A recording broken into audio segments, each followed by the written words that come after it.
Si est le 31 juillet dernier que Sophie Fillière est morte, à 58 ans.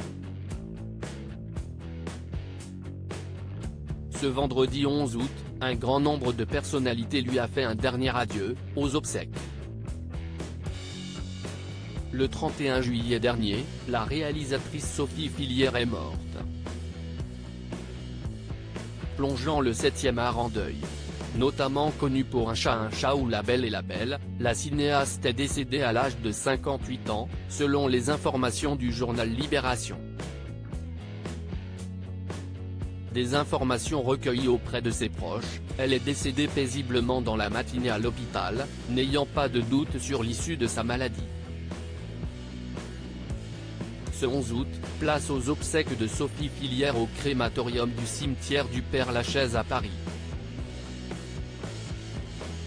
Sa sœur, la talentueuse comédienne Hélène Fillière avait bien du mal à retenir ses larmes, tout comme les deux enfants de la réalisatrice, Agathe et Adam Bonizzi, fruits de son histoire avec Pascal Bonizzi.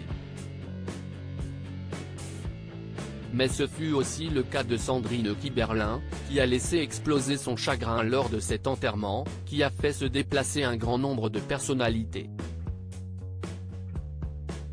Ce vendredi, l'actrice et réalisatrice, à laquelle Sophie Fillière avait offert l'un de ses premiers rôles en 1991 dans le court-métrage Des filles et des chiens, est apparue abattue. La comédienne, en larmes, a laissé aller ses émotions dans les bras de Pascal Bonizzi, précieux soutien.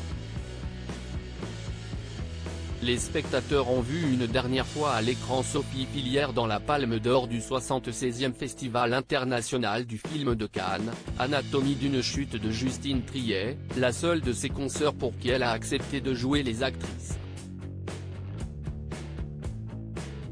Jeanne Balibar, Mathieu Amalric et Philippe Catherine diplômés de la FEMIS, la cinéaste reconnue venait de terminer son 7e et ultime film intitulé Ma vie, ma gueule. Dernièrement, elle avait aidé Nicolas Maury, 10%, pour son premier projet personnel Garçon chiffon. Ce dernier s'était dit très bouleversé par cette disparition, lui qui avait pu la voir à l'hôpital, la veille de son départ. Ce jour, au cimetière du Père-Lachaise, on a pu voir aussi des ex réunis pour ce triste événement.